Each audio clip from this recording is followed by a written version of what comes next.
WhatsApp guys, welcome to my second blog. ये है part 2 way to my village in mountains. तो अभी मैं जा रहा हूँ मेन बाज़ार की तरफ, वहाँ से जीप पकड़ने के लिए। सो जीप से मैं जाऊँगा कोटद्वार टू मेरे गांव तक, जो कि करीबन लगेगा 1 घंटा और डिस्टेंस है 40 किलोमीटर का। So guys, welcome to the mountains. यहाँ से हो जाते हैं पहाड़ शुरू, कोटद्वार शहर से, जो कि पहाड़ों से घिरा हुआ है। सो गाइस, ये है यहाँ की मिलिट्री कैंटीन। पहले यहाँ पे ग्राउंड हुआ करता था, ऐसे दूर दूर से स्टूडेंट्स आया करते थे लॉन्ग जंप के लिए, हाई जंप के लिए, रेस के लिए 100 metre 200 metre. So finally guys, I got the jeep. मुझे जीप मिल चुकी है और मैं बैठ गया हूँ। ये दृश्य देखिए जीप का। पीछे भी 4 बंदे, यहाँ पे भी 4 बंदे बैठ सकते हैं, 2 यहाँ, एक ये driver. Way to the mountains.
So finally guys, मैं अपने गांव में पहुंच चुका हूं, जीप से उतर चुका हूं। 15 मिनट हो गए कभी। अभी मैं जनरल स्टोर से कुछ सामान ले रहा था, बिस्किट, दूध की थैली और कुछ वेजिटेबल्स। सो ये गांव का रास्ता है। देखिए, जो आप ये पौधे देख रहे हैं, इनको हमारी भाषा में बोलते हैं कंडली, कहे तो बिच्छू घास। ये बड़ी खतरनाक है। मान लो अगर किसी का हाथ लग गया ना, उसके साथ तो बहुत बुरा होगा। और बाई चांस कोई गिर गया तो भाई राम नाम। गाइस, एक बार ध्यान से सुनिए हवा की साउंड को, बिल्कुल साइलेंटली, हेडफोन के साथ। कितनी प्यारी लग रही है। गाइस, एक गांव के दूसरे पहाड़ों का व्यू।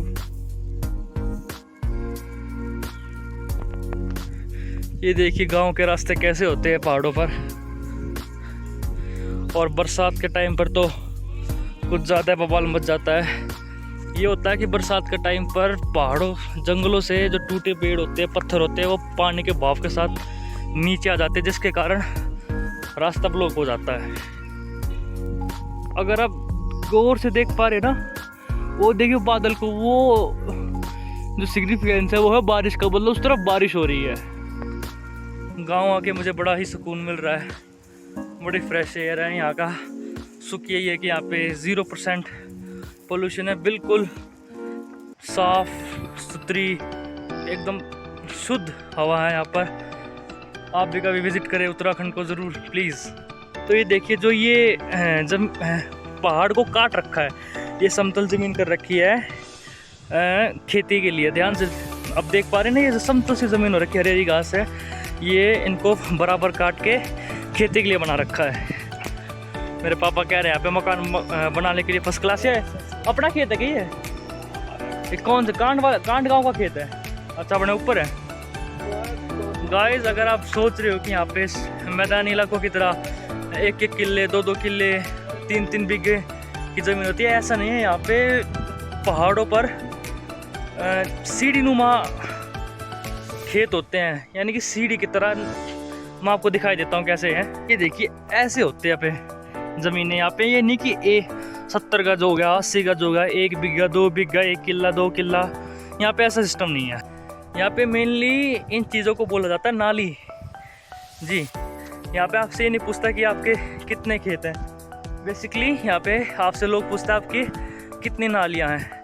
तो अगर मैं हमारे ख़ानदान की नालियाँ बताऊँ तो लगा लो 100-200, तो मैं मिनिमम कह रहा हूँ। ऑनेस्टली आई एम सेइंग, मैं झूठ नहीं, मजाक नहीं कर रहा। 200 से तो ज़्यादा है।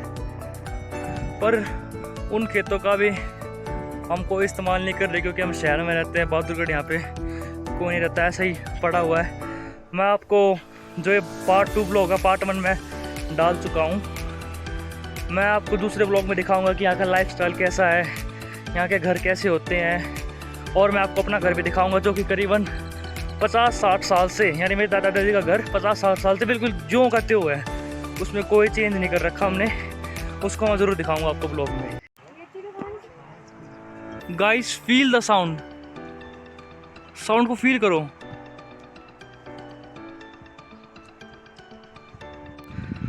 मैं अपने गांव में आ चुका हूँ। तो ये देखिए गांव का नीचे का पूरे का सीन कैसा है। ये पूरा गांव और यह आसपास का भी हो। भाई गांव का रास्ता बड़ा खतरनाक हो चुका है। पहले दूसरा रास्ता था, देखो वो जो मेरी उंगली है, बारिश के कारण पूरा ख़राब हो चुका है। जैसे मैंने आपको बताया था, जब बारिश आती है तो जंगल में जितना भी टूटे हुए पेड़ पत्थर होते हैं, सारे पानी के बहाव के साथ नीचे आ जाते हैं। ये देखिए गांव के रास्ते अब कितने कठिन हैं।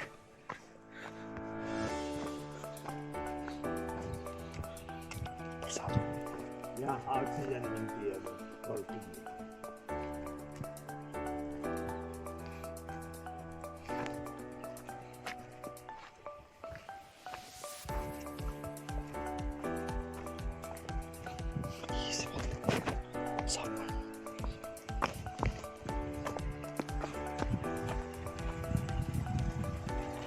देखिए इसे बोलते हैं गदेरा। यहाँ पर बिल्कुल साफ पानी है, इतना साफ कि आप नीचे जो पत्थर चीज़ें बड़ी है उसको भी देख सकते हैं। बिल्कुल भी गंदा पानी नहीं है यहाँ पर। ये देखिए दूसरा, ये देखो। और जब दूसरी बारिश आएगी फिर तो ऐसे ज़बरदस्त आवाज़ आती है झरने की। अगर बारिश होगी तो आपको मैं ज़रूर दिखाऊंगा उस वीडियो को। ये है वो मेन गदेरा।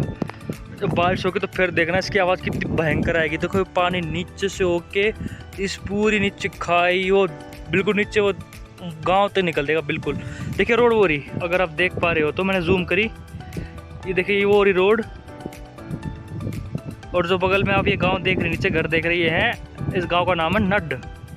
ये देखो गांव जाने का रास्ता कैसा है, पत्थर ही पत्थर। बारिश के कारण देखो क्या हाल हो चुका है। ये टूट फटाक। ये देखो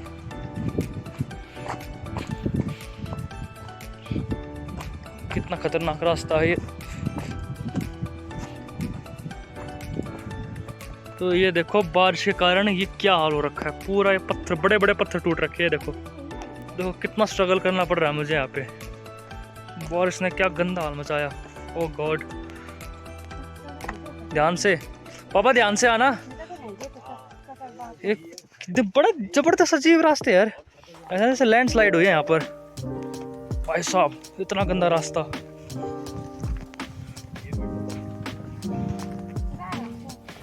ध्यान से आना पापा। ये पूरा देखो ऊपर से पत्थर टूटे हैं, ये सब नीचे। जो आप वो आगे घर देख रहे हैं ना, वो घर होते हैं हरिजनों के। मतलब हरिजन होते हैं जो दलित समुदाय होती है, जो निचली जाति होती है, उनके घर ही है। तो मेनली मेनली यहाँ पे क्या होता है कि जो हरिजन होते हैं, दलित समुदाय होते हैं, उनको मतलब मेन गांव में रहने की इजाज़त नहीं होती।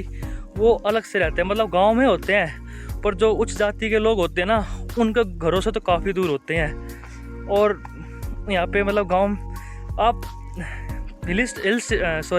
आप अगर हिली एरिया में जाओगे तो आपको मेनली ये चीज़ें आपको दिखेंगी। चाहे आप जम्मू जाए, चाहे आप हिमाचल, शिमला, उत्तराखंड, और मतलब जो ईस्ट के इलाका है वहाँ पे भी। और आप यूपी बिहार में जाएंगे तो भी जो हरिजनों के घर होते हैं वो मेन गांव से दूर ही होते हैं। देखिए मैं सिर्फ आपको नॉलेज के लिए बता रहा हूँ, यहाँ पे मैं किसी भी मतलब कास्ट को एम नहीं कर रहा, उसको नीचे नहीं दिखा रहा, तो ऐसे आप बिल्कुल भी मत सोचना। सो गाइज मैं घर पे पहुँच चुका हूँ, तो आज का ब्लॉग इतना ही था। Thanks for watching my blog. Please like share and subscribe and keep supporting me. Thank you. Have a nice day.